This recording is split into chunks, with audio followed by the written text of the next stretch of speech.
Have you ever had a discussion with somebody that genuinely made you pause and think about how you can do something different, how you can empower yourself, and how you really, really want to just get on it and take in knowledge and become better? This is one of those conversations.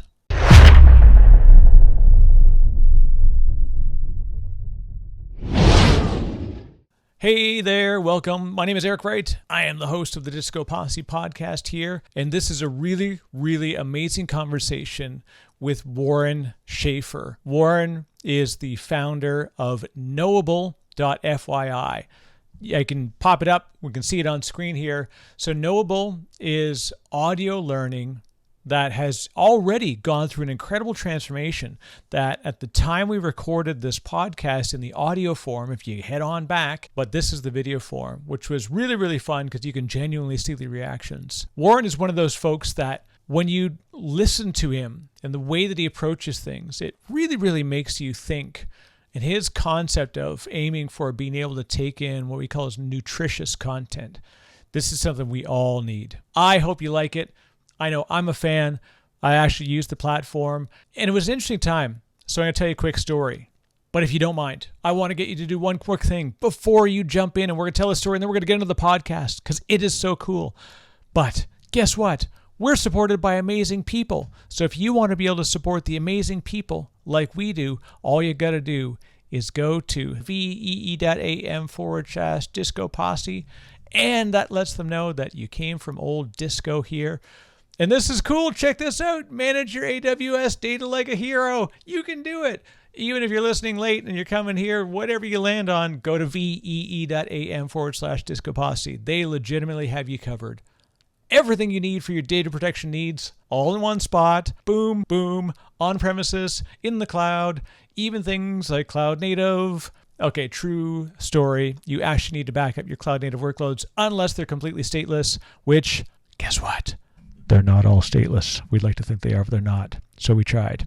Anyways, go check it out. Go to vetting.am/DiscoPosse. And because the best thing you can do to make your data recovery and data protection life even more fun is to celebrate it with a tasty, delicious, diabolical coffee. That's right. You can head on over to diabolicalcoffee.com and you can get some devilishly good coffee.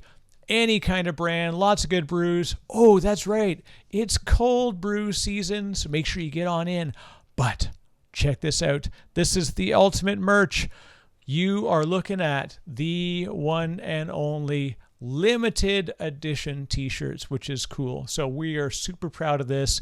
We are supporting independent artists. Zine Rashidi is a fantastic creator. And Zine has created this amazing, amazing shirt for us. So you can go check out. It's called Devil's Breath. Look at that. This is an awesome shirt. Check it out. We're actually going to show you what they look like. Oh, that's right. I'm actually wearing one because that's how cool it is. This is Devil's Breath by Zine Rashidi. You've got a couple of different ways you can get it. Do get that. You're supporting independent creators, and it's also an amazing shirt.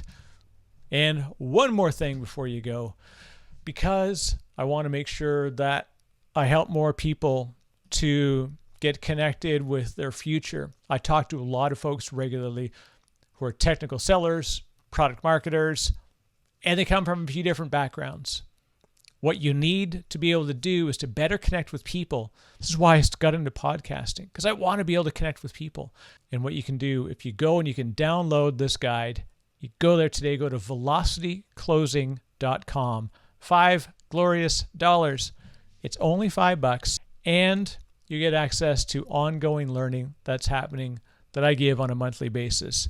So I have to obviously give a shout out to all the amazing folks who are already a part of the program. We've lowered it to $5 because I don't want there to be a barrier to entry. All right, so let's get back to the good stuff. This is Warren Shaeffer from Knowable.fyi. It's an audio app. You got to get it. Go download it today. You can test out the sample stuff. They've got great courses from Scott Kelly, Alexis Ohanian, and in fact, Warren and all of his team are on there as well creating content. They're really an amazing bunch. So do check it out. Go to knowable.fyi. But in the meantime, here is the DiscoPosse podcast with Warren Shaeffer. You are on now.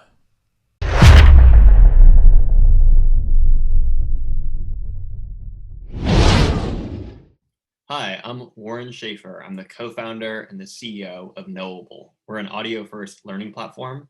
You're listening to DiscoPosse. Warren, thank you very much. This is definitely one of the areas that I'd really enjoyed being able to get into. I've long time been a fan, obviously as a podcaster, of audio as an opportunity to get into people's daily lives. And when I got wind that you were going to be able to join the show, I was really excited because Knowable is really cool. But before we jump into, we'll talk about Knowable, we'll talk about a lot more. Let's talk about you. You've got such an incredible storied history, but for folks that don't already know you, just give yourself a quick introduction and we'll get rolling. Well, first off, Eric, thanks for having me on the show. Really excited to be here. I will give you the quick background. I grew up in Southern California. I'm a first-generation American. My parents immigrated a couple of years before I was born from communist Romania and landed in Orange County, of all places. And I went to Harvard for undergrad. When I was a teenager, I got introduced to audiobooks. And I think I like to say before they were even cool, when there were That's books right. on tape. And so that is what led me to eventually want to start Knowable, which is an audio first learning company, as I mentioned up top. After Harvard, I spent a few years working in finance. I worked for a big bank in New York, JP Morgan, and then I worked for a private equity firm on the investing side in San Francisco. And I moved back to LA to be closer to family, teamed up with my current co-founder, Alex, and we ran two companies together. Knowable is our third company. We're a venture-backed company. We launched about a year ago, and happy to talk about any of it. Yeah, and so there's just literally, I could do a podcast on any one of the things you just talked about and easily fill a long and good hour, but we'll kind of cover as much as we can. So you talked about your first start and you're a three-time founder, and my guess is that there was probably even a lot more that happened before that. But let's talk about Knowable and what you and the team are doing there, and then we'll kind of start to go backwards in time as to what led up to that, where you are today. Yeah, so as I mentioned, I've been lucky to work with the same co-founder across a few different businesses. And when we exited our last product, VidMe, which got acquired by Giphy, we thought about long and hard about what we wanted to do next. And we had this list of 100 different company ideas, from everything from men's skincare products to vinyl records to you name it. And at the end of the day, we looked at ourselves and thought, what do we really believe is important to the world today? What's going to sustain us for at least a decade of, arguably some of the best years of our lives and some of the most productive years of our lives? And Alex, my co-founder, his father was a professor at Caltech, and both of us have seen firsthand how a great teacher can have a huge impact on the trajectory of somebody's life. And so we gravitated towards this idea of education. And there's this great quote by H.G. Wells, who's a sci-fi writer, and in 1920, nearly a century ago, he wrote that history is becoming more and more a race between education and catastrophe. And I think that's more true than ever today. There's so much information in the world, but a lot of people aren't getting access to useful knowledge that they can apply to their life. So we really went into the idea of this venture as, what can we do in the education space that's going to be interesting and actionable and helpful to the world at large? So when we looked at the space, though, we saw that pretty much every player was focused on video. Masterclass, Udemy, Skillshare, even YouTube, right? All predicated on this idea that if you want to learn in a structured way, you have to stare at a screen in order to do so. I had become a new father, and my time was short, and I realized I don't have time to sit down and watch these lengthy video courses, but I do have a lot of audio time. And same with Alex. When we were both listening to a lot of podcasts, and there was sort of this aha moment of, well, what if we made an audio first learning platform? And we dug deeper and we realized that, the number one reason that people say they listen to podcasts is because they want to learn new things. And yet there was no company which had established itself as the place for good for you audio. So we're building Knowable to be that place. And it's it's such a it's always interesting when you hear the story, and like the most people, the first thing I think is like, of course, like it makes sense, but there is very much it's a leap to get into an area because, like you said, we have this sort of sensation in society that video is the way in which we learn. We have to visually and orally engage, but the truth is, it really is like more and more. That's what I find. I mean, especially I literally I've got young kids, and so I How walk old are your around kids? and Sorry. 4 and 1.5, and I've Okay, got a very nice. 19-year-old and a 17-year-old, so I got a whole range. Wow. So I don't have the older ones. I listen to podcasts because they don't want to talk with me, and then the young ones because they can't quite talk yet. But the really fun part of it is that I'd be putting my youngest daughter to bed, and just walking around with her, and I would just pop on an audiobook, and I was listening to book after book over the course of a couple of months, and it became a real good way, and that helped to really influence a lot of my day-to-day stuff because I was picking up, like you said, it's like I was picking up lessons. I was learning about how people founded businesses and engaged with people, and it really helped to either reinforce stuff or pick up, new ways of doing things. And I look so talk about, first of all, the methodology is fantastic, right? They say audio is effectively this Gutenberg revolution now in what we can do around engaging with people. But you've not only said we're going to do this as a methodology, but you've really immediately reached out and got some fantastic people involved as far as the content. So I'm curious, sort of when you thought about here's a method, then we've got to think about the technology, then we've got to think about what we put on this platform. How did that all kind of come to fruition as you started the design phase? Like everything, it's a work in progress and a trial by fire. So we took our kind of best guess, and really the mission statement is, let's go and find really, really enthusiastic teachers and encourage them to share their inside knowledge, the lessons that could really change the trajectory of somebody's life. So for instance, we've got a course, our pilot course is Launch a Startup, and it's led by Alexis Ohanian, who's the co-founder of Reddit, and has gone on to become an investor at Initialize Capital and now 776 Capital. And he's really had a front seat over the past 15 years to some of the most transformative companies that have been built in our country and world. And what we did was we really pushed him to say, what's the stuff that you wish you knew when you were starting out as an entrepreneur? And so that's an example of somebody who we're just so excited to have. We also have a course on speaking with confidence, and that's led by Celeste Headley. She's an NPR host, and she also has one of the top 10 TED Talks of all time, and it's on the subject of communication. And so she's written books on the subject of communication. She's truly, lived and breathed how to be a better communicator, and she shares similar things. She shares exactly what she knows and all the inside things that she's learned over a decade plus of expertise in this field. So it's a little bit manual in the beginning, but we're slowly and gradually opening up the marketplace to allow other people to share their inside knowledge. And the beauty of audio is that you can find an audience. There's lower production costs, right? So Right. somebody who has expertise can, with the right tools, share that knowledge with a lot of people at the right time. Yeah, when you get into it's funny. I've only just recently started to add video to the elements of the podcast purely on the YouTube side because it's people have said it'd be kind of neat, and I've made the choice to give it a whirl, and but for the most part, it's definitely audio is the strongest format.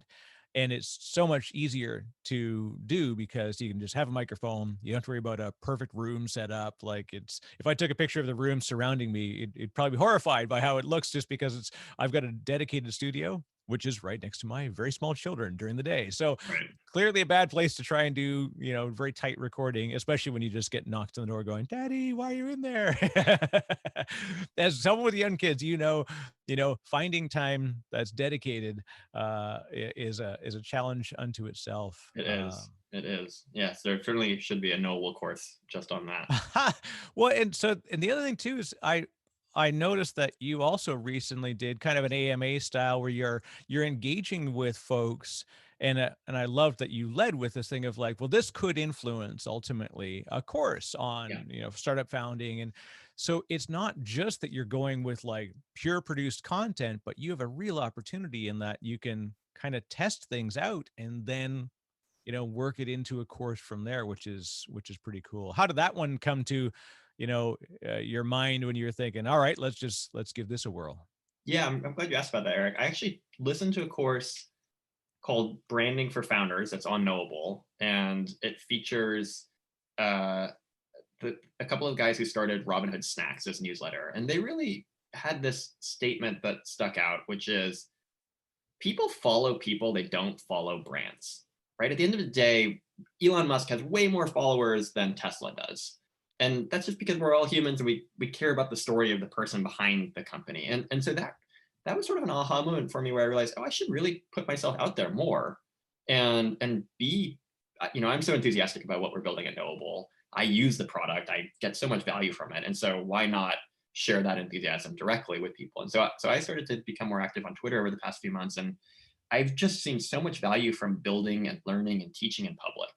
And I think when you bring people into your process, they become more invested and excited. And it's just so much more fruitful and cumulative when multiple people are sharing their input as you build. So yeah, what you mentioned is yesterday I just said, hey, I'm thinking of doing this course on fundraising. I've been fortunate to raise over $12 million from top investors in Silicon Valley, and I want to share everything I've learned in this course. And again, that same premise of what do I wish I knew when I was starting out.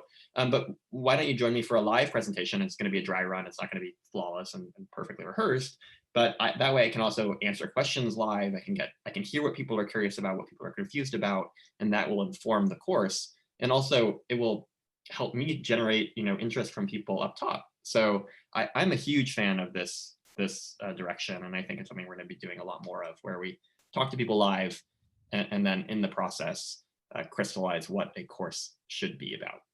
Yeah, it's definitely such a it's the real multimedia approach in that you can have the structured, formal, like read and edited, ultimate course, but then in the meantime, you get the off the cuff stuff with the ums and the ahs, but it's a real conversation that you're effectively being a part of. And the fact that it can be interactive as well is so cool because and I did one myself where I just did a small, ebook to talk about how to better engage with people through doing technical demos. It was a thing I hear every day. I'm literally on calls all the time, and I'm like, okay, look, we got to teach Gotta you how read to the do book. this, right? Yeah, and so I literally just said, okay, fine. I said I rage wrote the book. I spent like four days just like hammering out content, and Yeah, then I did it, and then I did the audiobook for it, and nice. then I do now. I'm actually doing these kind of in that style of like monthly AMAs where like just invite people on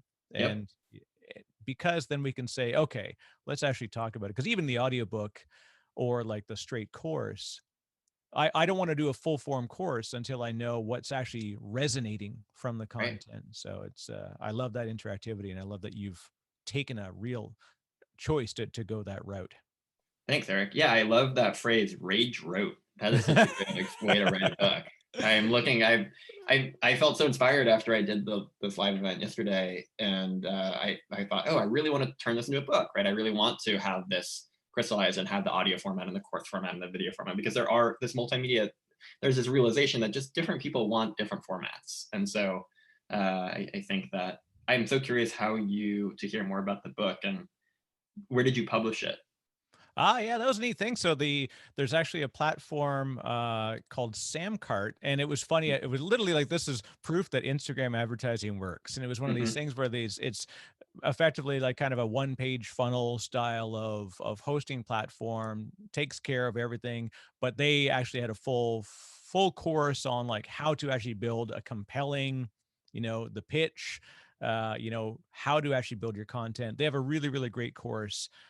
So and I said, okay, I'm in, I'll do this thing, and it was funny when you go through it, you realize this methodology is obviously widely used and they're just one place to go.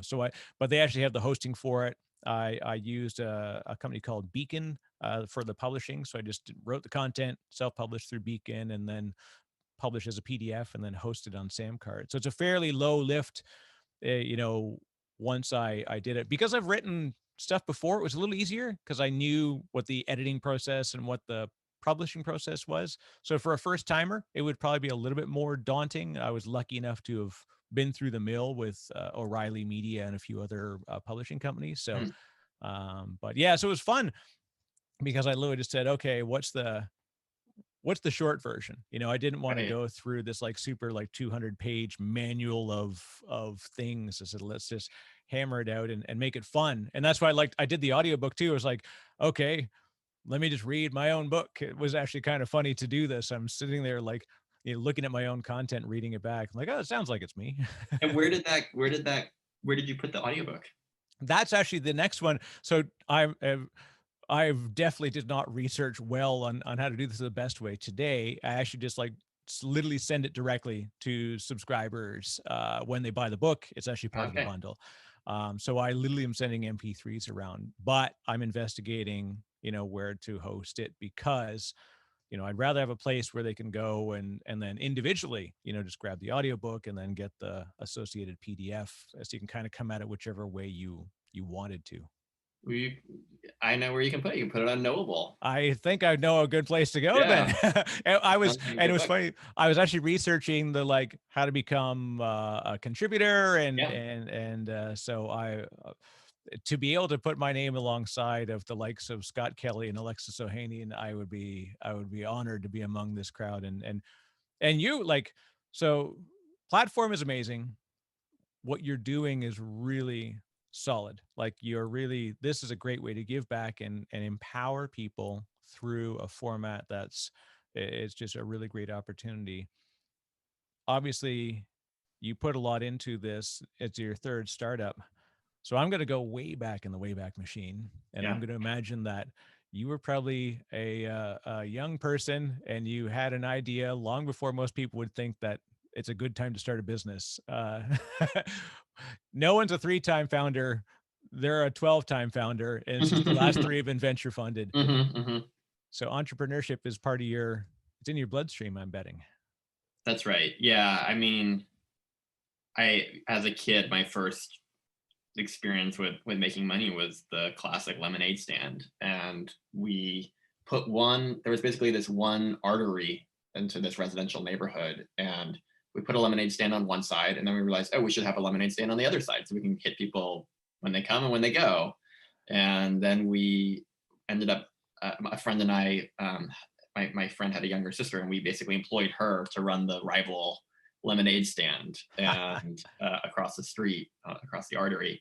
And then we just hired some more of her friends. And that was my first foray into scaling a company. And it was really exciting. And I think I've had that itch since I was a kid. You're like the Howard Schultz of lemonade stands. I love it. Monopolize. We're competing corners. You can yeah. See how you're doing. A lemonade stand on every corner.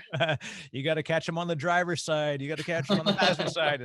It's all well, and it's very interesting that, and even when you talked about, you've effectively got a founding team that you and your founding partner work with. And it was neat when you described that. You're like, we literally said, okay, we're ready. I've got like 200 ideas. Which ones should we go with? So the one thing is, it's not about what you do. It's about what you're always iterating. You're always you must always be thinking. And then how do you actually sift it down to what can actually potentially do this sort of 0 to 1 opportunity or whatever, however you want to describe it, where do you put your focus when you have all of these ideas? It's a huge question. I don't think I have a super simple answer for it, but I'll take a guess at it, which is, I think I've had the realization, and probably too late in life, is that you don't actually want to focus on your solution. You want to focus on a problem that you're passionate about solving.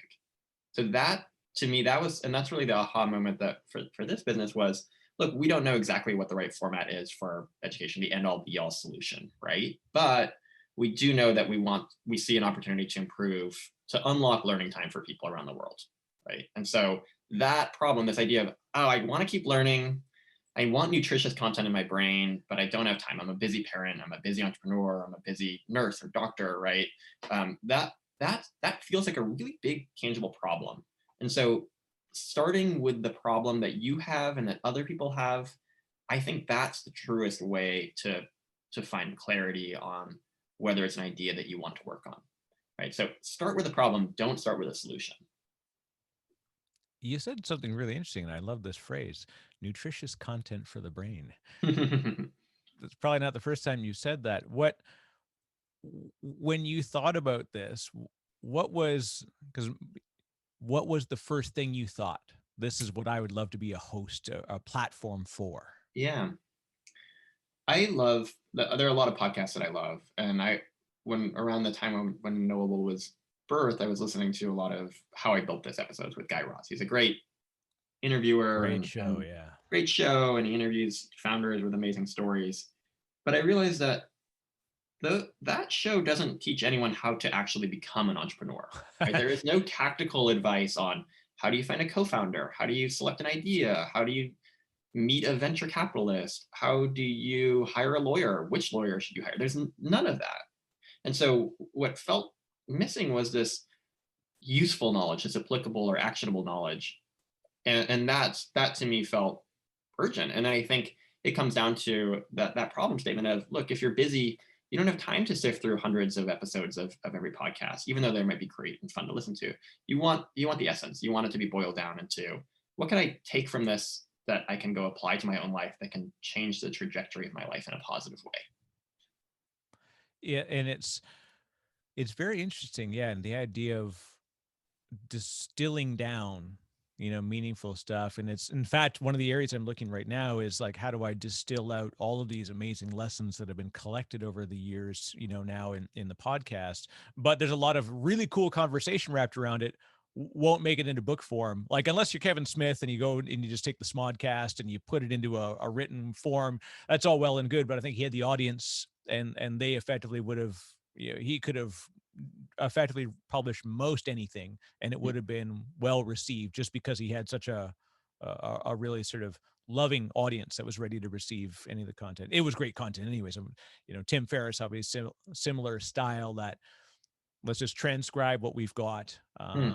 But I love this idea of like Founders at Work. That was the other one as well, which is a great book. And it was effectively long form interviews that were then, and the same group of questions were asked, Yeah. and then they were put into, and it's that sort of style, like you said, Warren, of, let's not just talk about the success stories. Like, let's actually talk about the ways, the methods, the lessons, like actual actionable things. Yeah. There's way too many like, oh, it just works, or it was really hard. Like, Right. what was really hard? What worked? I'm not richer for having listened to this thing. You just told me that you had a problem. I don't know how you got through it. Yeah.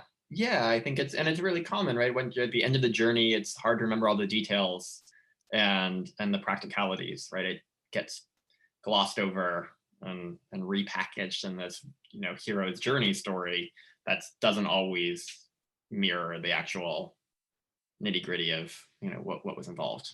Yeah, it's like it's like Dick Wolf, who's sort of the creator of all the Law and Order franchises. He says that great drama is when you take all the boring bits out and compress the rest down to an hour. Totally, right? You don't see them go to the bathroom or eat a sandwich. Like, No. that just doesn't happen. There's no time for that. What's interesting is, actually, if you watch a Law and Order, which I've done far too much of in my life, was, if you look at it, every time you hear the tong tong, there's Yeah. a date at the bottom on the screen. And if Hmm. you actually look at it, it shows that these basically elapsed over like 18 months, which shows you the really, but it's so subdued and like subliminal almost in the way that it's done, You think it's because, happening all at once. yeah, like it's happening over a week, but it's actually Right. happening Oh, over okay. like 11 months. Right. Every crime takes so long. Yeah. Right. There may be the first 48, but they don't tell you about the other 4,922, which is really where the work happens to get it to Right. court. Right.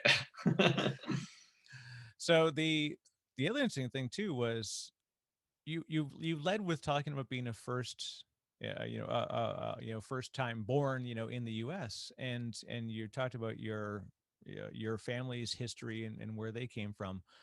Since that that led the discussion, and the way you describe yourself, it must be important in kind of how you see the way you come to the world. Yeah, I think it's a good observation. Um,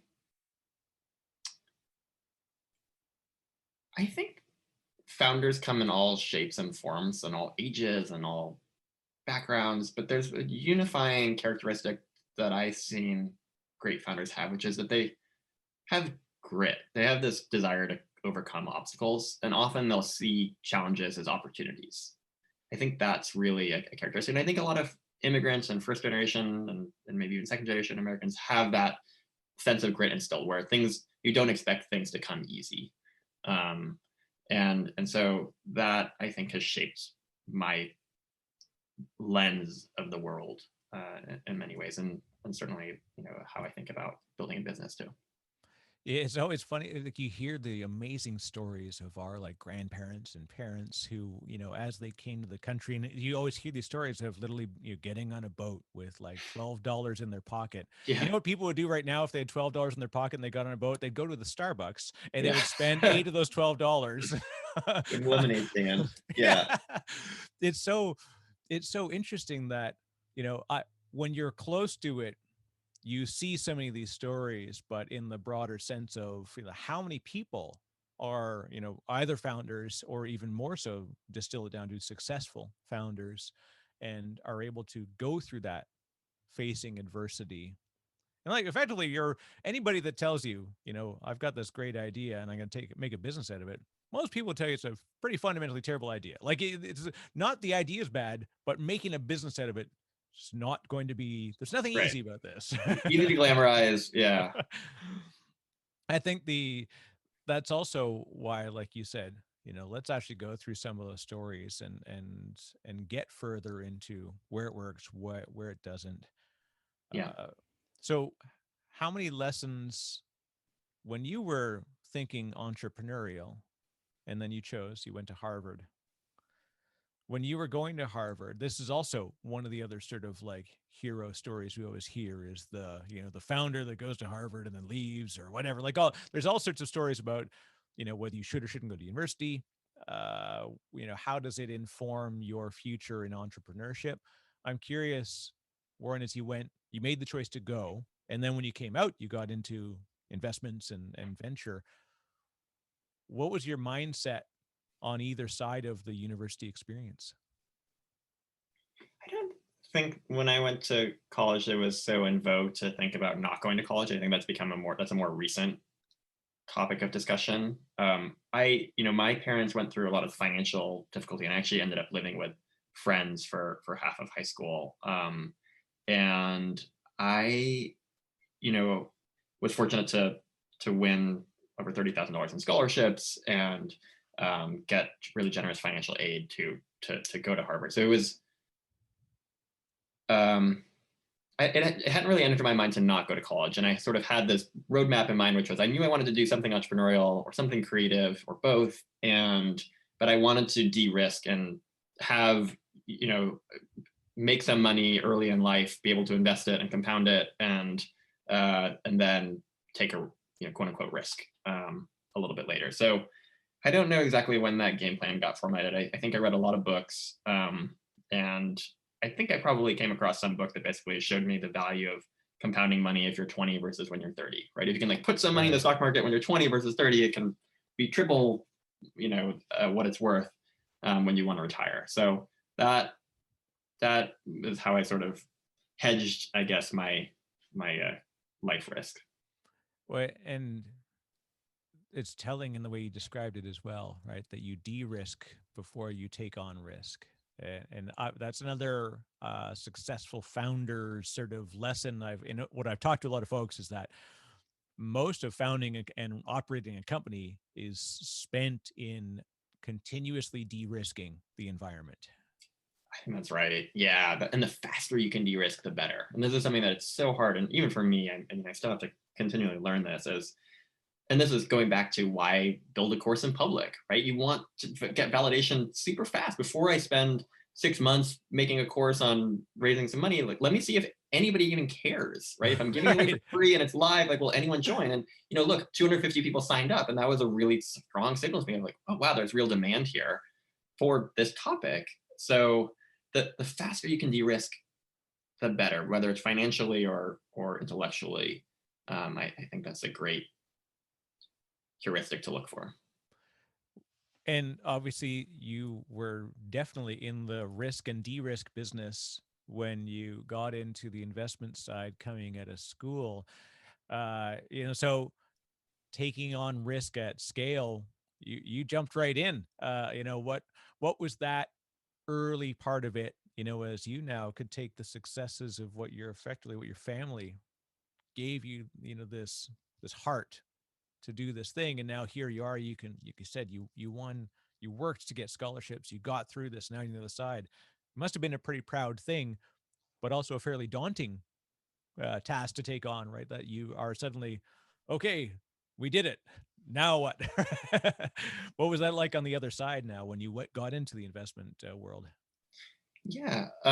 So when you say I did it, are you referring to getting a job in finance, or what Yeah, did yeah, it? just like that you literally pushed right through versus, you didn't take a journeyman's job and then just choose to ride it out until retirement. You went Right. right into an area where you could pretty much affect the outcome, which is again sort of a bold choice in that you knew you were taking on risk, but you obviously had both sides of it in your mind.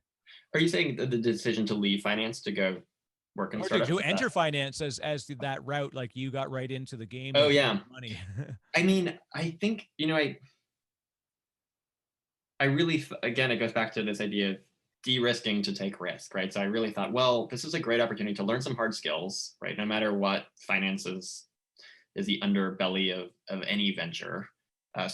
And coming out of a liberal arts college, I thought it'd be great to have that practical, tangible skill of knowing how to financial model and understand thinking about investing, and really what investing is. It's maximizing rewards and minimizing risks. And when you extrapolate that out of finance, you realize that basically every decision is an investment decision. You have a limited amount of time and attention, and you have to decide where to invest it, right? And the people who think about investing their time versus spending their time, those are the people who end up being really successful, because those little micro decisions compound, right? So if you spend time, you're basically doing something where you're not learning, you're not adding value to anyone else, you're not really treating yourself, your body in a healthy way. That's time spent. If you're investing time, you're reading, you're learning, you're writing, you're teaching, you're meeting somebody new. Those are things that accumulate and compound. So I mean, I think, going back to your question, the risky thing to me, I realized was, and I got this because I read a lot of books, was ending up at the end of life and wishing I had done something else and tried, right? And it's Yeah. just such a cliche now, but it's so important that people know that most people on their deathbed, they regret the things they didn't do, the things that they didn't try. And so I knew that I would regret not taking a chance, and that it would actually be risky not to take a quote unquote risk by going and trying something different. Yeah, I like that. I like that thought process. It's tough for us, I think, as humans to look far forward, and regret is such a driver. And even you look at all of the work around the heuristics in behavioral economics, and one of the biggest drivers is regret. We will make decisions, we will make choices wholly based on our sense of potential regret, more Mm, so than the value that we would get out of it. We are much more driven by the wish that we had something, which is why when you make bets and you look at the sort of works of Kahneman and Tversky, yeah, so much of it was wrapped around this pervasive effect that regret has on human decision making. yeah.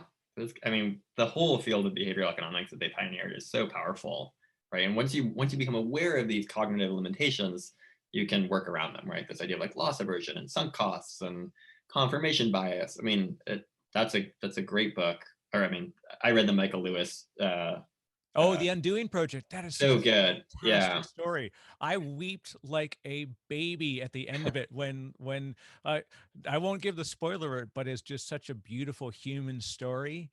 yeah. And oh yeah, I studied The funny thing is I'd studied a lot of Kahneman and Tversky and sort of Pinker and a lot of, I was very deep into that game on self-study for a long time. Yeah, And when I got the Michael Lewis book, I was like, oh, wow, this totally makes sense now. Such a profound, just emotional story about how they approached it. And it's funny that, you know, it just didn't make sense that it would even happen. That the fact that here we are, we have behavioral psychologists that would win Nobel Prize for economics, and yet we think it's standard game these days, right? totally. Yeah, it was up until then. It was, oh, people are rational, Yeah. right? Oh no, wait, no, we're very far from it. Fairly far from it. In fact, we're predictably irrational. Totally. So funny. Now, this is the interesting thing as well. You know, there's a lot of sort of timing that works out in being able to bring a business, you know, and obviously the technology is there to do this, and Knowable has such a great opportunity. So bringing knowledge and, you know, nutritive, you know, brain injections effectively in an attention economy. You know, how do you approach things knowing that you are effectively fighting for cohesive time blocks in somebody's day? Great question. Yeah. Our vision statement, our why, the reason for being for our company is I want to live in a world where daily actionable learning is as addictive as social media is today. And so we know that, look, social media is so addictive. It's weaponized distraction. And we want to push the bounds of how people spend and invest their time, right? Because it's so easy for people to spend their time on social media, to just end up scrolling. And there's a lot of benefits to the platforms, but so many people just get sucked in and end up consuming and not taking knowledge and applying it and actually improving their life. So we think a lot about how do we use those behavioral psychology hacks that social media platforms are using to make Knowable more addictive. And look, we're in the early days of our product development, but we think things like streaks and habits and social pressure, that's all getting built into the product to really create this atmosphere of, hey, when I go to Knowable, I know that I'm doing something good for myself, and it's also fun and I feel good. I get that reward. Right, you've probably read some of the habit books like Atomic Habits or Dewey's book on habits. Right, reward is so important to creating a habit, and so that's something that we're working on building more into the product, so that you're not just doing it for the knowledge sake, but because there is some productized gamification that makes you feel invested and good in the process too. Yeah, and the real truth of they call it the click whir, like it's the thing that just gets triggered, you know, of like they're behavioral things that are baked into us, and using it for positive results, which is interesting. Like, yeah, it said when we describe it, we talk about time spent in social media. How much time are you spending in social media? No one says how much time are you investing in social media. No. It is spending, purely Yeah, spending. Well, I mean, look, it's like any tool, right? A hammer can be used for a nail, or it can be used for more illicit purposes. So, Yeah. so it depends how you use it. I mean, I think there are ways to invest time in social media, but I think a lot of people cross over the border pretty fast and pretty far, and so spending their time. Yeah, what's interesting too, as a student, in at least in reading of, I didn't actually attend Stanford, but of BJ Fogg and sort of this whole idea of persuasive computing. I studied that for quite a while, and then you see the stuff that Tristan Harris is doing around humane computing and ethics in AI. The tough part was that more people will use BJ Fogg's material as the wrong side of the hammer, Right. than the right side, which is unfortunate, especially when you see kids, like you've got little kids, you see them, like I can watch my youngest son pick up an iPad and just tap. Yeah. He knows what to do. Like they built Amazing, it, isn't it? makes complete sense to him. Yeah. And then along comes an ad, and like, so the funny thing is I taught him to skip commercials real quick. Yeah. But like the fact that he just sits through it now, and it's like, yeah, I don't know how this happened. It used to a break up lot an of hour smart of our people, day, right? a lot of smart people applying those behavioral inefficiencies. Yeah. If only they would build enterprise software that way, then it may actually get adopted. Well, yeah, I think that is happening. I do think we are.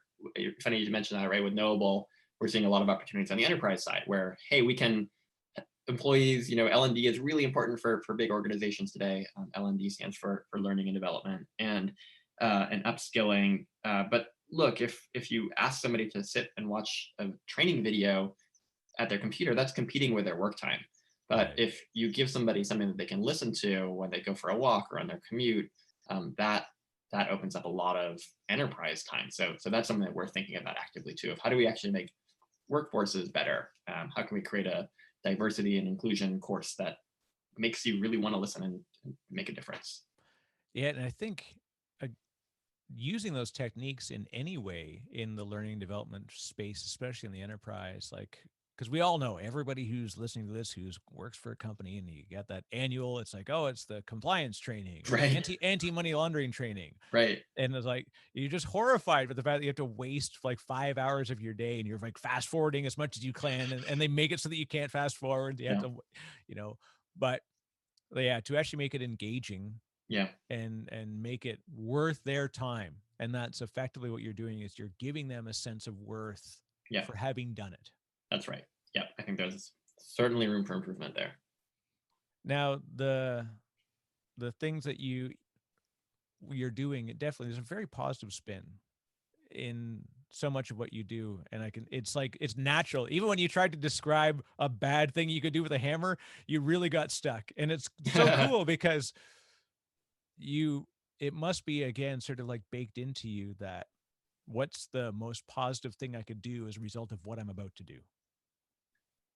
Yeah, I think, it's funny. I just started reading the autobiography of Benjamin Franklin, and it's amazing. This guy, just truly the OG of self improvement and positive thinking, and I think there's so much power to it.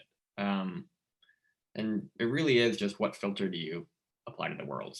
Because you can see things in many different ways, and I do think one of the benefits of our human brains is that we have the ability to decide how we react to things, right? There is a control mechanism between stimulus and response.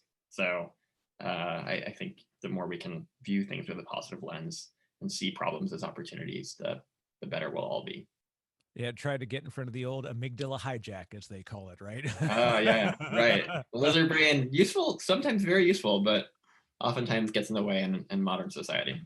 Yeah, and it's very interesting that I've even through my team at work, we've had to make a lot of really heavy decisions lately, and Hmm, it creates some rather animated group discussions. And I say that like, you know, 10-year version ago of me would have said like some really crazy arguments, but they really truly are animated discussions. And we've become, as we age, I think, much better at like recognizing when, so what I'm hearing you saying is this. And when you start to respond to things, totally. it's very different than, 20-year-old me would have been like, look. And like, my favorite thing is people say, like, if you're writing an email and it sounds like you're going to begin with look, comma, you're going to want to get up and walk around for a bit before you finish Yeah, that sentence. that's right. Yeah, you don't send emails when you're emotional. 100%. I think that, I mentioned this course on Knowable called Speak with Confidence, and Celeste Headley, one of the other experts in that course is Julian Treasure. This guy has 80 million views across his TED Talks on the subject of communication, and he's written this book basically about how to listen. And there's this big realization of most people, when they're in a conversation, they're listening to respond. They're not listening to understand. Right. And what you just did, what you said is so great, which is repeat back, kind of paraphrase back what somebody says, because it helps you actually understand what they said. It moves it from the one part of the brain to the other. And then it helps them also feel heard, which is fundamentally what most people want. They want to feel heard, appreciated, and understood. And so I think improving as a listener is a huge way to become a better communicator and conversationalist and learner and person and friend and partner. And that's something that I still work on. I'll give you one tip. We have another course that's led by an improv comedian named Will Hines. He's part of the Upright Citizen Brigade, which is Oh the yeah, yeah. one that Amy Poehler started. So we did Yeah. a course in partnership with them on improv, and I had the chance to interview him after the course was done. He shared this great bit of wisdom, which I really liked, which is, after somebody finishes talking, pause for half a second before you respond, because it gives your brain time to actually think about what they said, and then allows you some time to think about how to reply, so that you're not spending the whole time when they're talking wondering, okay, here's what I want to add to this. Yeah, it's my we most of the time it's more like your turn to talk, your turn to talk, Your your turn, turn to my talk, turn, my your turn to turn. talk. Okay, I gotta think. Yeah, he's talking. What am I gonna say? Okay, can't wait to tell him about this thing I did. Yeah, Well, it's like when you do improv. My favorite, I messed around with a group of folks, and they like were doing improv stuff, and I got to jump in for a while, and it was fun. And the whole thing is like yes and right. It's like the whole idea, like carrying this forward. And I would just for fun just come in and just say like no, no, no. Just completely shut it down. And it's funny that the way in which you effectively pick up the conversation, you have the chance to either yes and carry it yeah, forward, or and even like you said, when you listen and you want to say something back to somebody, tell them what you heard. And because right. the way in which you say it too is important. It's not just that what you're saying is, what I'm hearing you say is. Yes, totally. It sounds like, to me, it feels like, Right. yeah, you put it through your own personal lens. It's, yeah, crazy. I The found this very helpful for marital conversations. Right, we have 3 kids under 4, and so we're short on time, and so we wow, really had to get better yeah. at how we talk with each other and really listen, because it's so easy to just try to be understood and not try to understand. That's the default. And it's a continuing thing. Like even Totally. therapists need therapists. Like Yeah. it's not like Yeah. no one's perfect at this stuff. We're No. always trying to figure it out, and it's harder on some days than others. And Totally. Totally. Yeah, but I think this is where this kind of growth mindset versus fixed mindset, and I think it sounds like that's what you were alluding to, right? Is this idea of, well, it's a skill that you can get better at, right? You don't I think a lot of people approach certain things like relationships as it's either works or doesn't. It's binary, and don't take on the idea of, oh, I can improve at this, right? I can learn to manage this relationship better, and that growth mindset I think is really powerful, and the more people have it, I think the better our society will be. yeah, just there's a lot of things, stuff like journaling, future authoring, stuff where you're effectively envisioning, kind of what's ahead, and then it helps you to actually define it. Because when you're working it out, and especially when you're physically writing it out, it does imprint it effectively on your mind that like this is a goal, and Yeah. it's kind of neat. So, I mean, that's a thought for a question for you, Warren. How do you go from idea to we're going to do more with this idea? What's that process look like, as an example? So as it relates to startups, there's this commonly thrown around acronym, which is minimum viable product. And the basic concept of it is that you want to learn as fast as you can whether anyone is going to care about what your idea is, what your solution is, right? So again, I'm going to repeat it. Start with a problem. Start with a group of people who have a problem and figure out, okay, is this solution going to solve their problem?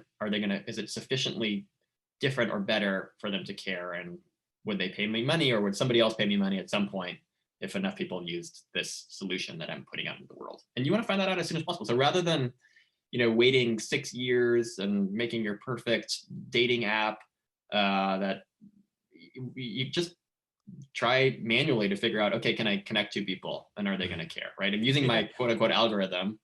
Can I connect 2 people, right? And so you really want to do things that in the beginning that don't necessarily scale, and that's okay. But you're looking for signal. You're looking for a sign that you've made something and somebody else cares about it. And the best signal in my mind is you make something, you give it to somebody, and they share it with somebody else unsolicited, right? That's such a clear sign of, oh wow, that I made something useful. That's what you're looking for, right? So you read a book, you give it to one person, and they give it to 5 more people. That's that's that's signal. Yeah. Well, and talk on the reading side of it. And, if I look at what I really love about your platform and your content approach is that when I get an audiobook, it's read by a professional reader, like a professional voice actor. And you get to know them when you listen to enough of them. I'm like, oh yeah, I don't know their names, but I'm like, I remember another book that they read. Yeah.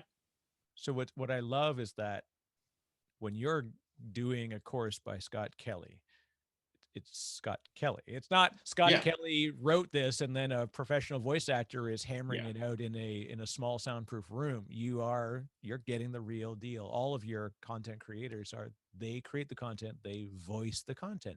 that's right. So cool, right? There's nothing better than when you get an audiobook that's read by the author, especially when they're a personality, because they invested the time to do it, Yeah, and it feels 100%. feels more like you're actually like sitting in the room with them. It's It's so cool. authentic. I'm so on the same page. I think we're not everyone agrees with us though, Eric. I think there are some people who just prefer the professional narrator, but I am totally in that camp of I want to hear Jerry Seinfeld read Jerry Seinfeld's book, That's right? I want right. that voice. I don't want some random person who doesn't appreciate comedy reading that book. You hear a professional voice actor. So what's the deal with like no, it's got to be this is his thing, right? Yeah, Yeah, there's definitely there's so many nuances that, and it's funny at the end of it too. You very much feel a part of their story. totally. Yeah, you feel like you just spent time with them. I mean, they've been in your brain. So intimate. It's in Yeah. your ear canal, right? And they've been whispering sweet nothings. You've been walking and driving through the world. Yeah. What does blow it up though is that I've definitely gotten to the point where I listen to a lot of books at like 1.7 times. So Mm. when you hear somebody talk and they sound like they're talking very, like you don't sound like that at all. You have to Like, see that button. Yeah. yeah, because you're so used to so we're gonna do this. We're gonna talk about this. We're gonna talk about like because you're just trying to get it in as quickly as possible. That's the Yeah. downside to that long, really long form book content is that when you see one and you're like 17 hours, Yeah. you're looking down at this like, I'm not ready if I know if I'm ready to take this one on. But luckily, Yeah. I think like Netflix opening up the idea of like episodic content being able to consume in batches Yep. or across time. Like there's no right way to consume episodic content. And then this audio content follows the same format. Like Yeah. in the 70s, they'd have told us that no one will go more than 30 minutes and retain interest in a Right. program, right? One Right. hour programs was like, I don't know if this is a good idea. Right.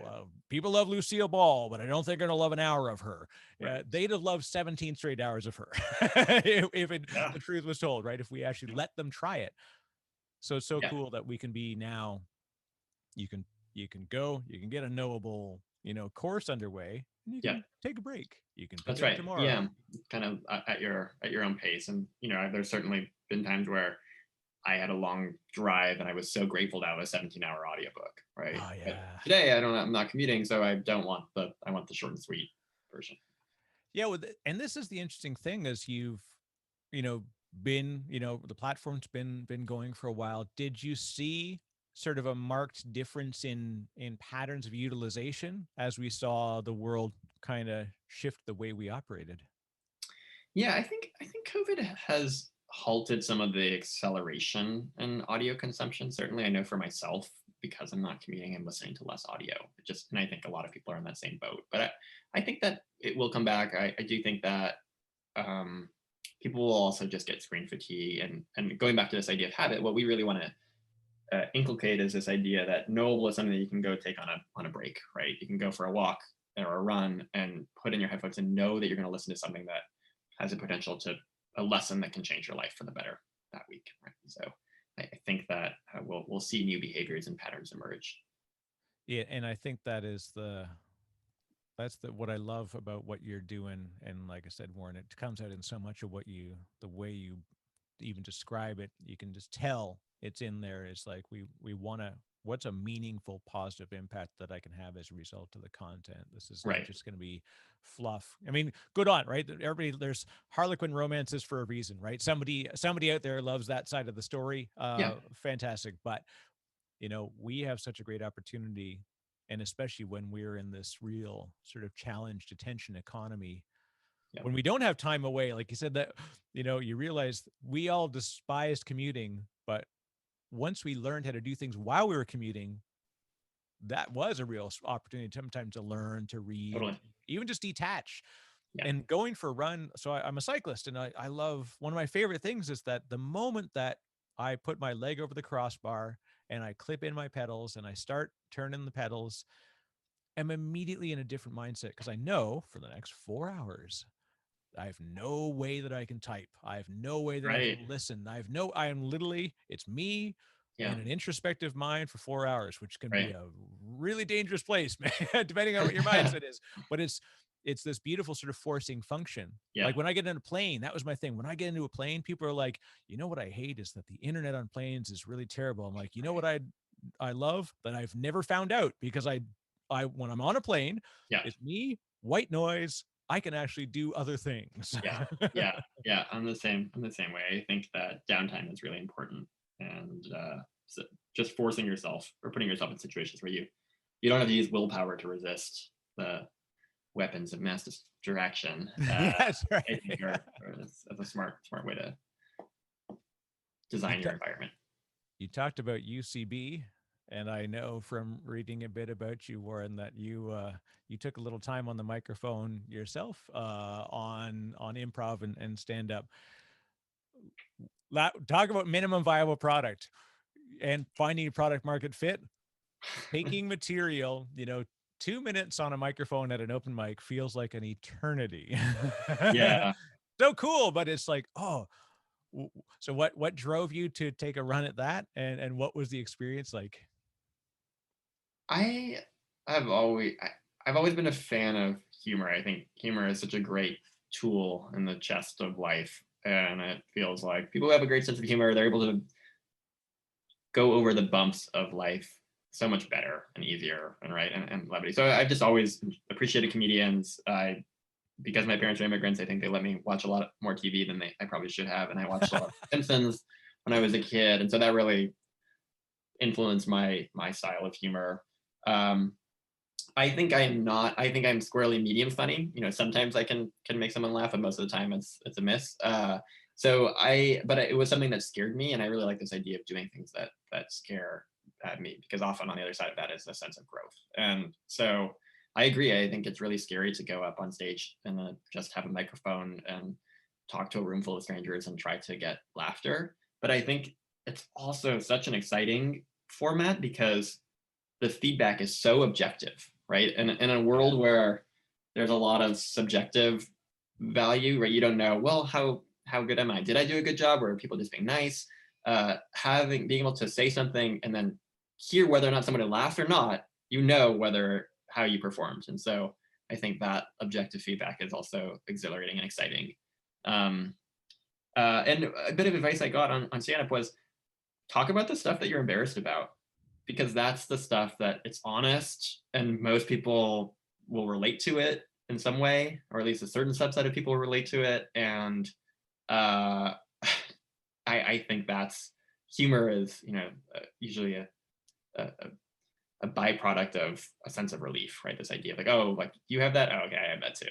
Yeah, it is because you're just like anything, when you're laying yourself bare, right? You are going on a stage to present, you're going to do stand up, you're surrendering yourself to the audience for that period of time and hoping that they will carry you through this ride.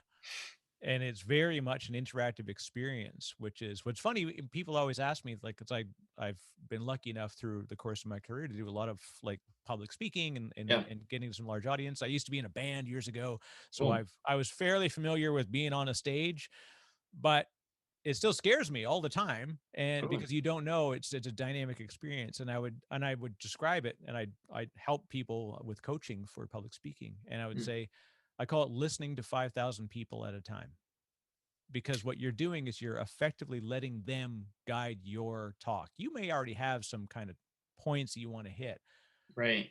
but you have to let them steer you. You're looking in the audience. You're seeing the person in the front row who's like leaning back and chuckling when you say a joke, and you're looking at the person who's in the third row who's looking down on their phone, all like from the moment you start. Like, okay, I'm not watching that person for Yeah. signals because they are not invested in it, Yeah. but it's the audience themselves, and at stand up especially, they're already invested in a way to the upcoming hour or Right. 5 minutes, whatever, because they've made a Right. point. I'm in this chair.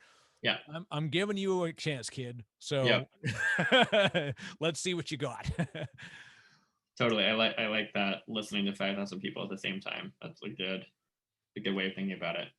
In the end, it's just as well, even the hour, like when you see a comedian and they do an hour, what I see is 11 months of somebody doing 5-minute bits and 2-minute bits, like just testing it out and working it out. And that real, like they truly call it working out material. It's like Yeah. a gym membership. You're going every day and trying it out, and you're testing in small rooms and on your family and friends and wherever.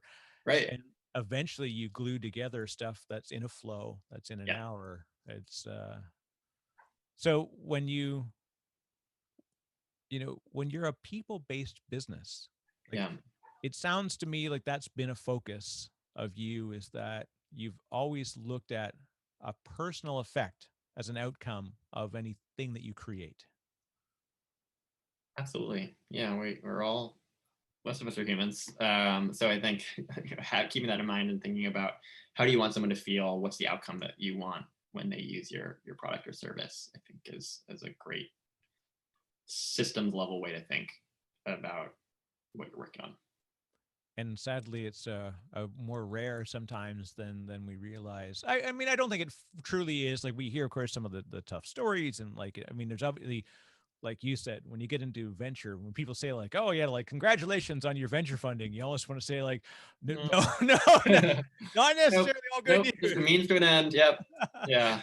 That is a person who's betting on you to get an outsized return on their investment, and you've got the timer is ticking now. Yes. Yeah. So there's definitely a double-edged sword, for lack of a better phrase. I think that, yeah, I think a lot of entrepreneurs confuse raising money with succeeding as a business. And really the goal is to not have to raise money, right? The Yeah, goal yeah. is you have a business that people, they love so much, they're paying you and you're funding through your customers. But there's certainly advantages to funding, and I don't want to dismiss it totally, or be ungrateful to work with great investors, which I certainly am. But there are downsides, and it is a calculated risk like anything else. Yeah, and it's there definitely is, as you say, like sort of this idea of like a revenue funded business is fantastic, yeah, but of course there's going to be limitations, there's going to be Yep. advantages, disadvantages, Yeah. and like in your folks that you've worked with, you've chosen people that have been successful. They've got a high bar for their ethics to the way that they approach it, which is important as well, right? Because Yeah. there are a lot of places that people could go to get money that are purely just accounting driven. And so I like that in looking through sort of your investors and the folks that you work with in the market. I can appreciate their approach to it because I've seen their impact on the world, and it is really, we are trying to do good things through technology and such. Yeah, absolutely. I think that in general, finding partners who are playing a long game is so valuable, right? Who are playing multiple rounds, because the firm, they care about their reputation. They cared about doing supporting businesses that are doing good, and aren't just totally bottom line focused, right? Because they know that if they're only funding businesses that hurt people, then long term their value will diminish. So I think find people who play the long game, whether it's a financial partner or a business partner or life partner. When you chose to start your own venture and get into funding it and such, obviously well, I should say I shouldn't say obviously, I shouldn't lead with that. Like it would seem to me that your history in finance would have helped you to inform how to approach that part of the business building. How important was it that you had been intimate with the industry of finance as you went to actually raise funding? I think it's helpful to know your customer in whatever situation you're in. And so when you're trying to capitalize your business, what you're effectively doing is you're selling equity. So it is, by definition, you're doing it. It's a sales process. And one of the best things that the best salespeople do is they have empathy for their counterparty. And so really putting yourself in the shoes of the investor is helpful, because you understand what are their needs and how can I fulfill them. So I did this presentation yesterday. I'm doing this course on fundraising, and my second tip is basically know your customer and know what venture investors want and how their math works. And the way their math works is they're really trying to find the next Facebook, the next Pinterest, the next Snapchat, the next multi-billion-dollar company, because that is what really drives their returns. There's a Scott Kapoor, he's a partner at Andreessen Horowitz, put out a book recently called The Secrets of Sand Hill Road, and he has this chart in there which shows that 60% of the returns for venture investors come from 6% of the deals. So Yeah. when you're pitching to investors, you really want to pitch this idea that you can be one of those 6% companies, right? That you're going to be that company that can really drive outsized returns. And knowing that and having empathy for what the investors' needs and wants are puts you in a better position to find a partner who you're going to jive with.